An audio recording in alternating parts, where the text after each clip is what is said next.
Hello everyone, and welcome back to Fandom Follies, the mini-series on my channel where I analyze FNaF characters, especially female ones who were done dirty by the fandom, or in some cases, the stories themselves. In the last episode I took a look at Elizabeth Afton and analyzed why she's consistently subject to horrific mischaracterization.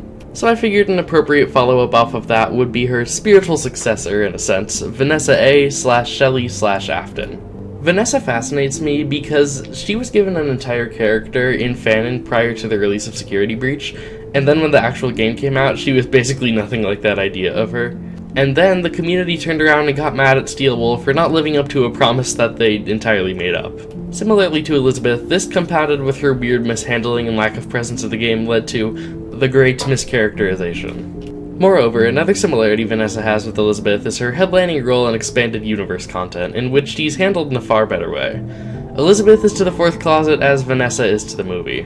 Unfortunately, similarly to Elizabeth before her, the ghosts of her past followed her into her newer, better counterpart, and in came the bad faith readings. Keep in mind this won't be like my Elizabeth analysis, and that I don't think Vanessa was ever badly written, just badly handled in Security Breach. While Elizabeth's bad interpretations came largely from her actual bad writing in Pizzeria Simulator, and Fanon building upon that with some cherry-picked lines from Sister Location, Vanessa stem almost entirely from Fanon and the character that the fandom came up with for her. So join me on this journey as we analyze Vanessa, the FNaF fandom's favorite victim/villain to blame. Despite not ever being the fandom version of herself in canon, the fandom will impose, and turn her into a character that she never was, all the while victim blaming her for things that were entirely beyond her control or influenced by extenuating circumstances. I don't know where else I'm going with this, I'm just kinda talking now. Alright, let's just go in chronological order and start with Help Wanted. Here we go, yippee! The first point in the timeline at which we meet Vanessa is Help Wanted, wherein she is the protagonist.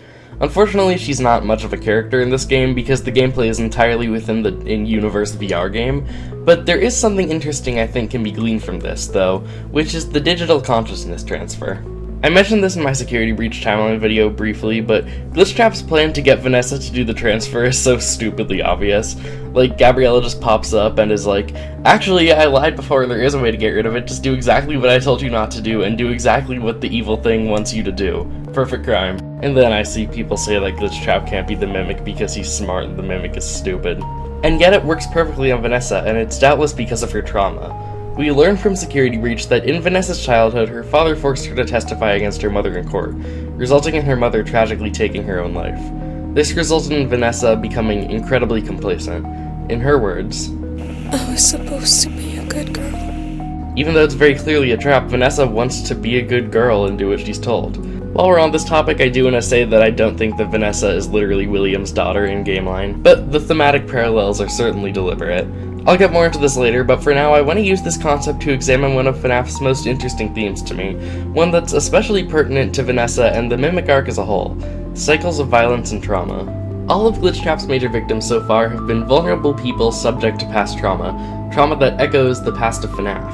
For Help Wanted 2, we now know that Jeremy has a direct tie to the events of the Afton arc, having partaken in the Bite of 83. Vanessa is spiritually an echo of the Afton children, being the survivor of an abusive father named Bill with a mother who's out of the picture, be she divorced or dead or both. Gregory is physically reminiscent of the Bite victim and is implied to have been a homeless orphan left to fend for himself. Also similarly to the Bite victim is Cassie, who was left crying by herself at her own birthday, with only her favorite character and her new friend to comfort her. In her case, the Mimic's plan only worked because she was the only one Roxy would let down her guard around.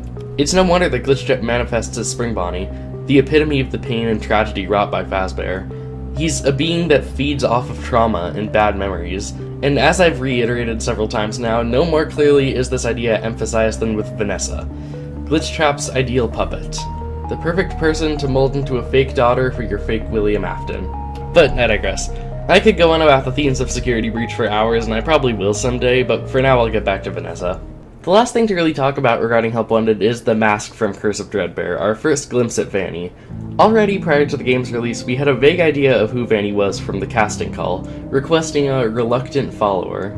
Okay, I will concede here that I can understand how at the time people would misconstrue Vanny, especially without the context of Vanessa's backstory. In this dialogue, it does seem like Vanny is relishing in her role as William's successor, saying, "Yes, I have it. I made it myself.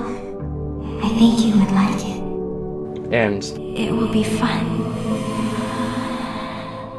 additionally, this is before we really understood that Vanny wasn't an alter ego as much as she was, like, an entirely separate personality from normal Vanessa. From this alone, I could see how people might think that Vanessa is happy to be Vanny. But at the same time, this interpretation didn't really hold up to scrutiny, even then. First of all, she's called the reluctant follower, which already spells things out fairly obviously. She doesn't want to be a follower of Glitchtrap, she's been forced into it because she was brainwashed. Additionally, another source we had at the time was the conversation between Vanny and Glitchtrap in the source code of Scott Games, which has oft been forgotten. It's clear in this conversation that Vanny is being manipulated by Glitchtrap, which lines up with what her therapist tells us in Security Breach. The fact that you're still doing something obviously not work-related on the job is disturbing enough. But what bothers me about what I read is that the messages you're getting seem very manipulative in nature. Even if Vanny wants to tell herself that it will be fun, she's only saying that because Glitchtrap has basically gaslit her into thinking so. This is also evident in her voice actress's performance. By the way, I just want to mention that I do miss Jessica Tang's Vanny, because in this little snippet alone, she already captured so much nuance. Don't get me wrong, I love Marta Svedek, and I think her Vanny is great in its own right, but I do think some of the nuance was lost in her performance. Granted, I don't blame her, I just think she wasn't given a whole lot to work with. Anyway though, Jessica Tang definitely added a lot to the reluctance of the reluctant follower. She sounds a lot like she's trying to reassure herself, convince herself that what she's being told is true. Interestingly, she seems to hesitate on, Don't worry. I'll be ready. And I won't let you down. It seems to emphasize that she's not really sure if she's ready to do what she must, which is interesting. Even though Vanny is distinct from Vanessa, Vanessa still influences her with her doubts. This almost reminds me of someone else I know. And that's a wrap on Help Wanted. At the time, it didn't give us a whole lot to work with, but with more context, it makes some of the contents of this game particularly interesting. Next in the timeline is Special Delivery, where we got our first and probably most substantial teasers towards Vanny from Luis. Truly, he is the John of this FNaF era. The first interesting thing we got was this email warning her about how certain words and phrases trigger security alerts, such as, for example, torture, or how to induce compliance in human subjects. I assume that this is Glitchtrap trying to get Vanny to be more complacent, since as I demonstrated, she's not entirely in the palm of his hand, but it's really funny to me that the Mimic has to Google how to be evil, and on the clock for that matter. At first I also thought Vanessa immediately following up with help was kind of funny too, like she was googling help, but then I realized it was probably because she knew Luis was looking in her search history and he might see it. Unfortunately, Vanessa was let down again, which is especially ironic considering that Luis later says he's the only one in a position to help her. Like, dude, give it a rest, she's just not that into you. But of course you're familiar with all of that. That doesn't give us too much insight into Vanessa as a character. The main thing I want to talk about is the iconic rainbow hair and pronouns. Vanessa has fallen to the woke mob. Anyway, this single-handedly shaped so many fanon Vannies, it's not funny. And look, and I just want to sit here and be the video adaptation of this horrible picture, but I really do want to talk about this. Actually, I'm sad that Vanessa didn't get the rainbow streaks in-game because it would give her design just that little bit of pop to make it more striking. As she is, she's just kind of a white lady, which isn't bad, it's just not super iconic. Then, people took this, and it led to them characterizing her as like this quirky, true crime Tumblr girl who idolizes William. It's like almost kind of a Jeff the Killer thing, where if this was 2015, there would be a bunch of anime fan art of her. In this interpretation, she becomes Vanny not because she was brainwashed or manipulated, but because she wants to be a cool murderer like her idol William Afton and carry on his legacy. I'm sorry, but this is just such a tired reading to me, and it's thematically so uninteresting. I don't want to go in too hard on the people who had this interpretation at the time, since of course we know much more than we did then, but as I've outlined, Vanessa was very clearly established as a reluctant follower. She's not happy to be in this position. Special Delivery also made it clear that Vanny was a persona largely distinct from Vanessa. Luis points out that her searches quickly alternate between normal queries like the mating habits of bees, to disturbing and unhinged ones. Side note by the way, but I like how they brought back Vanessa's love of flowers in Security Breach, that's a cute detail. But like I said before, we didn't know a lot of the time outside of the very limited chromosome information given to us by Special Delivery, so I can't entirely blame people. On the other hand, people who still say that this would have been a better direction for Vanny/Vanessa post-Security Breach launch just baffles me. Let's talk about thematic coherence again. So one of Security Breach's biggest themes is the danger of nostalgia. By and large, we're told that Fazbear is a brand that should have stayed dead, and its revival has only brought about a new generation of pain and suffering. As I mentioned before, we see how this has facilitated the same pains of the past returning. On its face, Vanny being an avatar of that concept isn't a bad idea, but the thing is, we already have someone to fill that role. This is what Glitch Trap is for. Pizza Party and Princess Quest both represent how the legacy of the MCI lives on, even though William is gone. Also, I'd like to point out that in this reading, we're missing analogs for the Afton children, who are kind of important to the plot of the Afton arc. And I don't want to say that we should just retell the Afton arc beat for beat, but do you really want to look at me and say that instead of representing the Afton children, we should just have William and William but hot girl? This is broaching another topic entirely, but it's the same issue I have with the idea of Glitch Trap and the Mimic being distinct. Like, it's just William and William from Wish. What does having both of them add? Is also the same issue I have with the idea of Vanessa being William's daughter in Gameline. First of all, this is kind of a stupid reason, but the logistics of it are just really silly.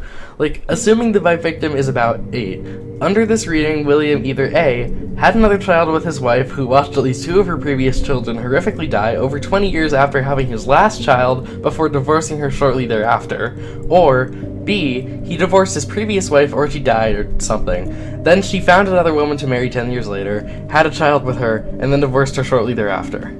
I just realized I called William she. I'm not fixing it. Either situation is just so stupid to me, I'm sorry.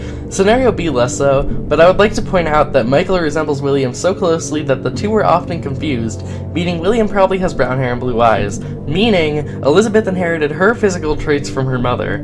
Therefore, unless William had another baby with a woman with those exact same characteristics, Scenario B seems unlikely. It's not impossible, he could just have a type or skip a generation or something, and I know this is splitting hairs, but it's something that's weighing on me. Also, I'd like to point out that shortly after this happened, William presumably just fucked off and died in the spring suit, and so it could have been pointless, but okay, those were stupid reasons. Let me talk about my actual good reasons. So all that I just mentioned is stupid and improbable, but not impossible. Story-wise though, it's just even more ridiculous. Vanessa being an Afton is just a horrifically literal interpretation of the story. As I mentioned before, most of the major characters in the Mimic arc are meant to call back to the Afton arc in some way, but most of them are symbolic representations or have a degree of separation from them. Vanessa being an Afton doesn't really add anything to the story, it's just like a random Easter egg that doesn't make me feel anything except the logistics of that are kind of dumb. To better illustrate my point, let me remind everyone of Gregbot, or specifically the permutation of Gregbot in which Gregory is a reconstructed bite victim.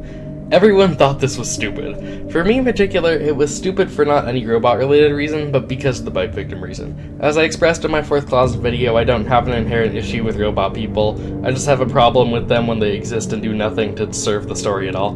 Gregory being a robot means nothing for the story, at least not a robot of the bite victim. This cheap rehash of pre-existing characters instead of letting the new cast just have their moment is the kind of stupid thing I didn't like about Security Breach when it first came out.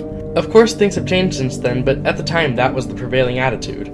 Gregory's the bite victim, and what does that mean for the story? Vanessa's an Afton, and what does that mean for the story? Nothing besides just being a weird, bad, fan-service-y Easter egg. It's an issue I have with most characters and other character theories. Like, one I've seen going around a lot for some reason is Andrew being old man consequences. Like, I guess there's evidence for it, but it's just a hyper-literal interpretation of the evidence. Like, okay, cool, Andrew is OMC. What am I meant to do with that? Like, what does that mean? Okay, digression over. Can you tell that was weighing on my conscience? This leads me to another thing I wanted to talk about, which is how, despite the constant Elizabeth comparisons, which I myself have been susceptible to even in this very video, Vanessa has the traits of all 3 Afton children. First of all, the most obvious one, and the most common one, Elizabeth. While the two are often linked, I actually think they share the least similarities. Yes, they do have a lot of superficial similarities, such as a love of flowers and a hatred of dark basements, and a similar physical appearance, but it doesn't run a whole lot deeper than that. This is aside from the abusive paternal relationship, of course, but that applies to every Afton child. One might be inclined to call upon Vanessa's subservience to her father as a comparison to Elizabeth, but the circumstances are just entirely different. As I talked about in my last video in Gameline, Elizabeth is complacent in her father's schemes seemingly because she fundamentally agrees with them, and in Novel Line, she's complacent in them because she wants him to love her. However, based on the way her therapists talk about it, Vanessa seemingly obeyed her father out of fear. So ultimately, the dad thing doesn't stand up to scrutiny all that well when it actually applies better to Michael and the bite victim than Elizabeth. Looking back on it, I now think that a lot of the early days Elizabeth comparisons were largely a result of FNaF fans failing to realize that there's only like 5 different hair and eye colors humans can have. It's like the Andrew and Cassidy hair thing. Like, there are multiple people on Earth who have black hair. It's not a trait invented by Cassidy FNaF, and it doesn't mean these characters are one and the same. And don't get me wrong, I definitely think Vanessa's visual similarities with Elizabeth are deliberate, but I think they were mainly selected as opposed to the other 2 Aftons because A, Elizabeth has the most striking and iconic appearance of the Afton children, and B, girl. Again, I'm not saying I'm immune to this phenomenon. I will be the first to admit I'm throwing green-eyed stones in my blonde-haired house. That didn't make any sense. Okay, I need to stay focused. I keep going off on these tangents. The next point of comparison I'd like to talk about is the bite victim. First, the most obvious. Both of them are seemingly crippled by anxiety and depression. This also goes to show another thing Vanessa and Elizabeth don't have in common. In her voice lines and sister location, Elizabeth seems pretty whimsical and happy, 2 words I would not use to describe Vanessa. Secondly is the means and strategy used by their respective fathers to manipulate them. William seemed to mainly use fear to manipulate the bite victim. Fear of his brother, fear of the animatronics, etc. As I mentioned before, it seems that this was also the main method by which Vanessa's father manipulated her into doing his bidding. Expanding upon this further, another commonality in this regard is that both Vanessa and the bite victim speak to their manipulator through a plushie. This one is actually so on the nose, I'm surprised I've never seen anyone else mention it. I think it's just because Vanessa has become so entangled with Elizabeth and to an extent Michael that BB is just forgotten amidst it all. The last thing I wanted to mention regarding BB is just all of the allusions to him in Security Breach in general. It's very weird, he can be related to most of the major characters in the story in some way, including Vanessa.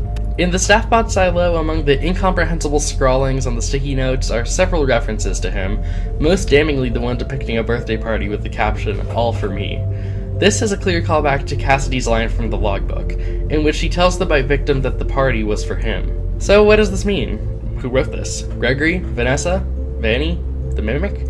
Well, Vanny is the one with the strongest symbolic connection to this area in the game, so she's the most likely candidate, but it's anyone's guess. Still, it's something to think about. So we've seen that Vanessa actually has fundamentally more in common with the bite victim than Elizabeth, but the deepest parallel she holds to any Afton child, and perhaps any Afton art character, is Michael.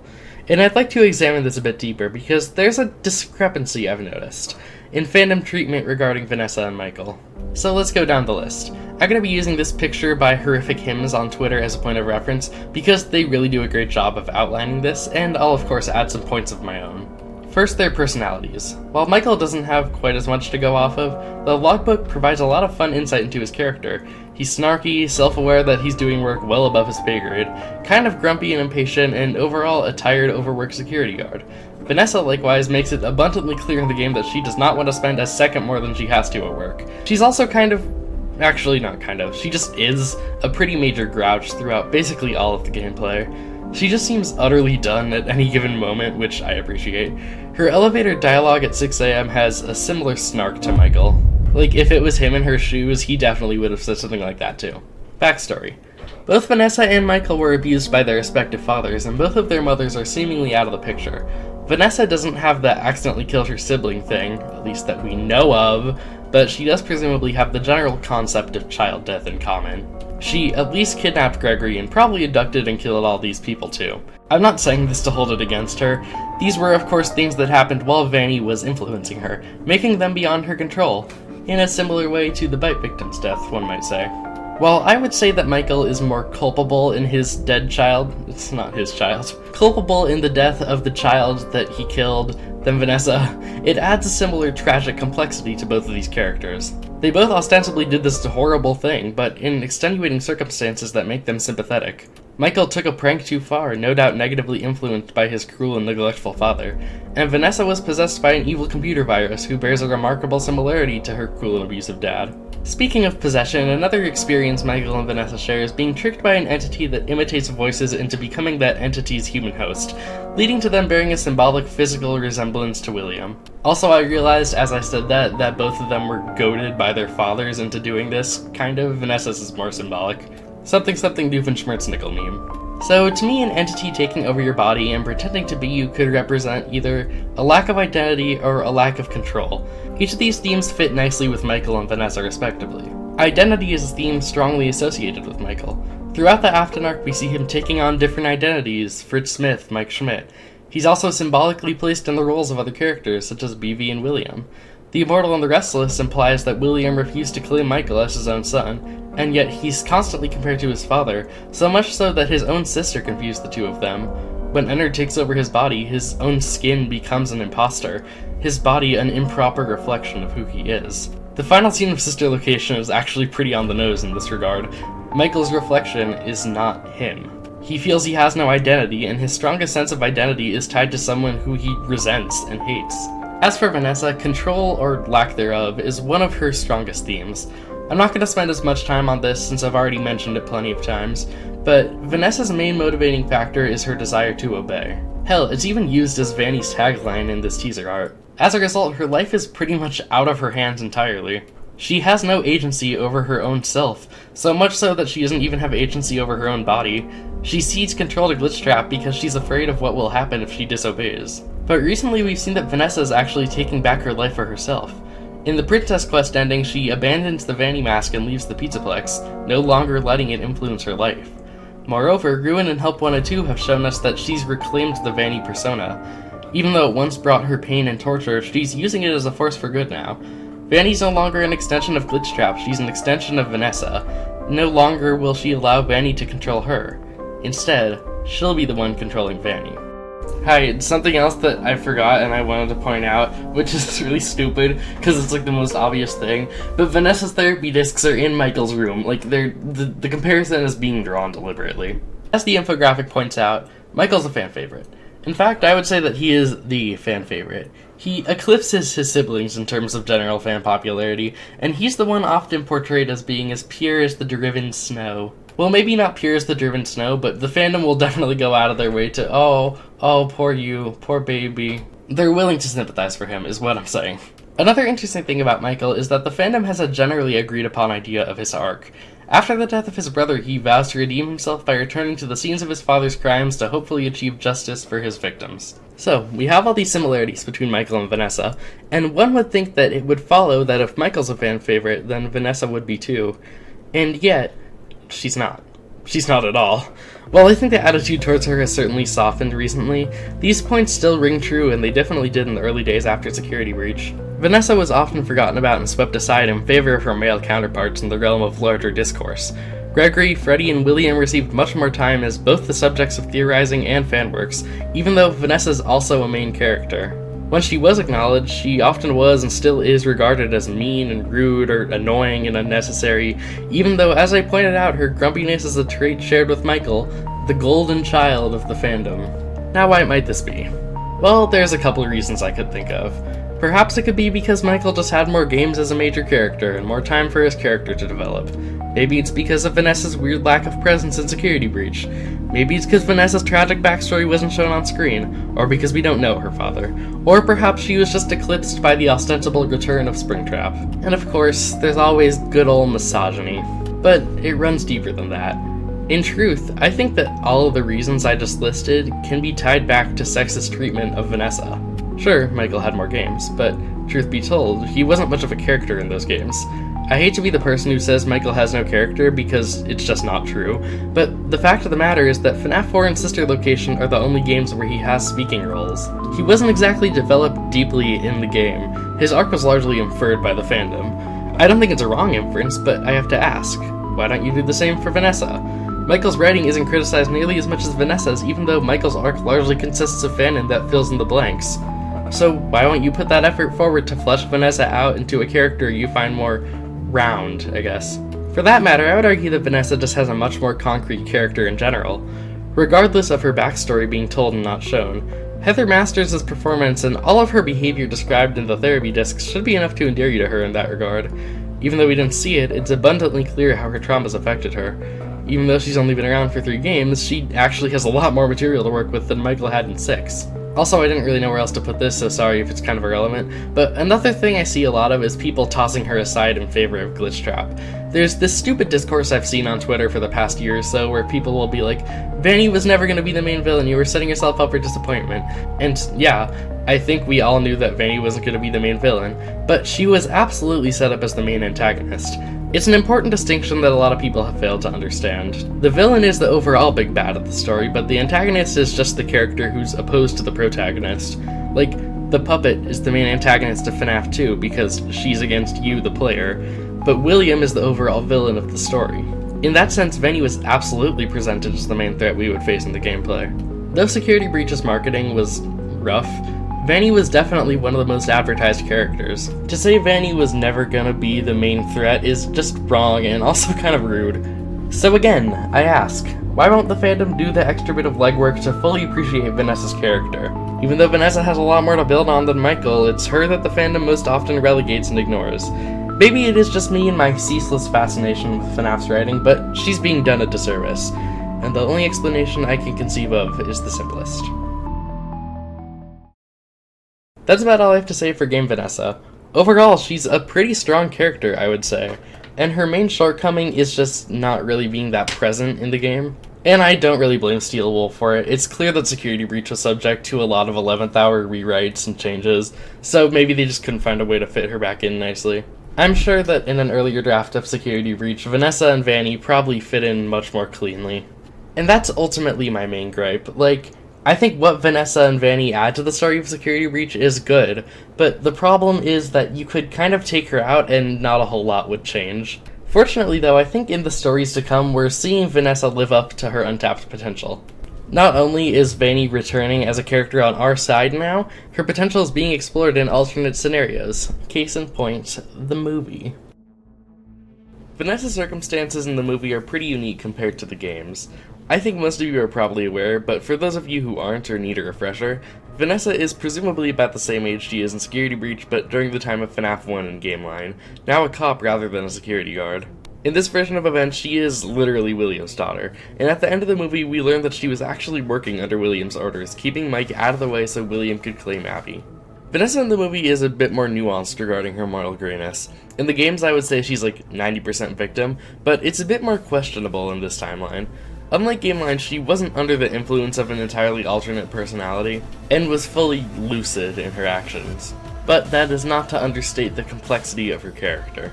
Circling back to the comparisons between Vanessa and Mike from earlier, I'd like to compare these counterparts of them two because they're interesting foils of each other.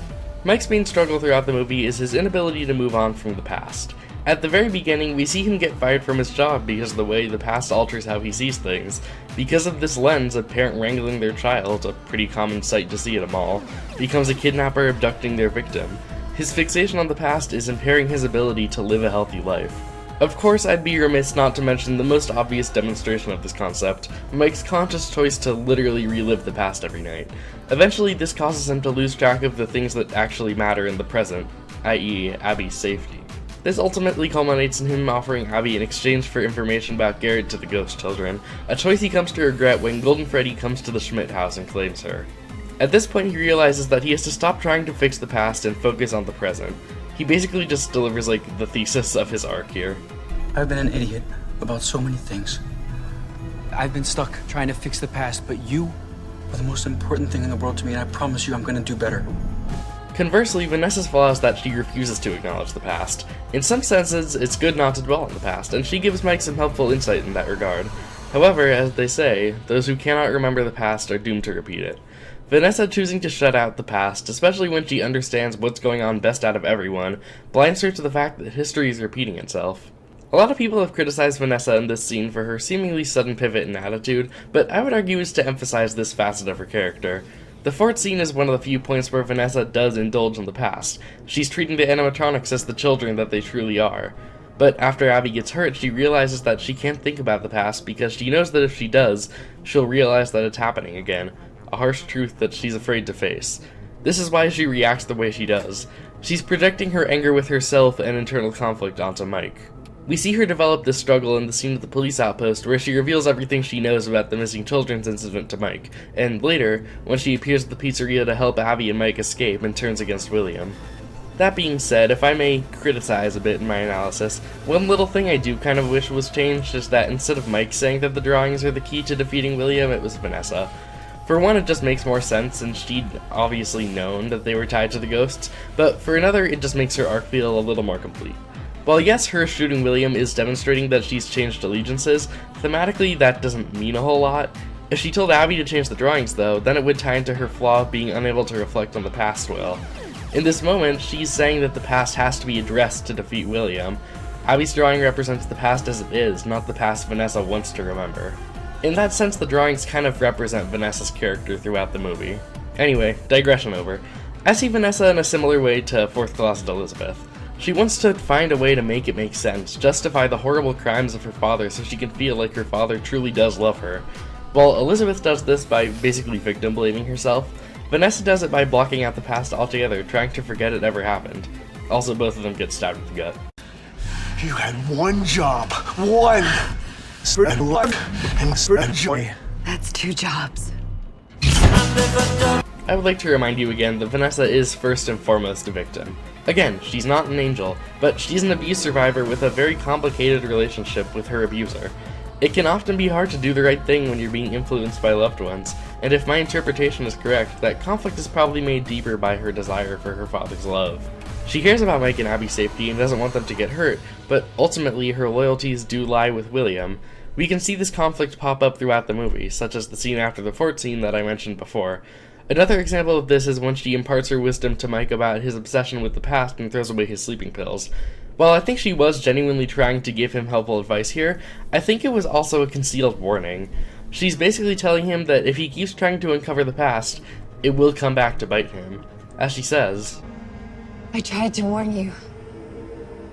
I really did try, in my own way. That facet of her character is another thing that we see reflected in Mike. While he loves Abby and is concerned about protecting her, ultimately, he's more concerned about Garrett and getting closure on that. As silly as it may sound, I think this scene where Abby and Mike are driving back home and Mike asks her what she wants for dinner, claiming that she can only choose one, is actually kind of foreshadowing of how this plot will play out further. He can't have both Abby and his fixation on Garrett, and same goes for Vanessa. She can't be William's lackey while also trying to protect Mike and Abby.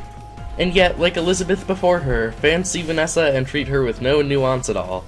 I always see these stupid-ass rhetorical questions that are clearly asked with the purpose of villainizing Vanessa. Like, let me just go down the list and talk about a couple of the most common ones I've seen. Since Vanessa's a cop, why didn't she just turn William in? As I already went over, that's kind of how abusive relationships work. Things aren't as cut and dry as they are to us, the omniscient audience, the third party. It's a very victim-blamey attitude to me, honestly. It feels like when people are like, why don't abuse victims just break up with their partners? Also, have you met the police? It's especially the police in FNaF. Like, if your name isn't Larson or Clay Burke, you're basically as good as useless. Why didn't Vanessa just warn Mike earlier? Like I just explained, her relationship with William is obviously very complicated. She's caught in the struggle of wanting to do the right thing and wanting her father to love her. Honestly, you can respond to most quote-unquote critiques of Vanessa with that answer. Like, did you watch the movie? That's the point of her character. Come on now. And again, I'd like to point out that the fandom likes to make Mike the tragic hero. That's not to say it's wrong, but if that's the case, then Vanessa certainly is as well. She's obviously terrified of her father, and it clearly took a lot of courage to not only confront him, but aim and shoot a weapon at him. That's not to say Mike didn't experience similar feelings, at least in gameline. But no, Vanessa is a duplicitous witch, and Mike is God's gift.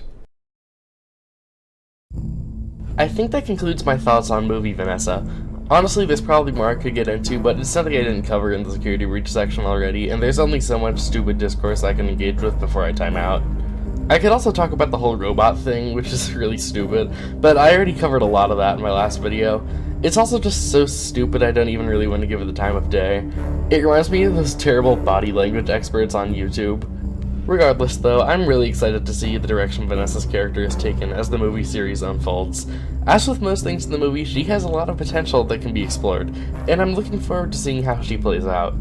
As for the fandom, I honestly don't foresee her getting much better in that regard. Fandoms get a fandom, and recently I've been forced to engage with Reddit, which I think has taken several years off my life.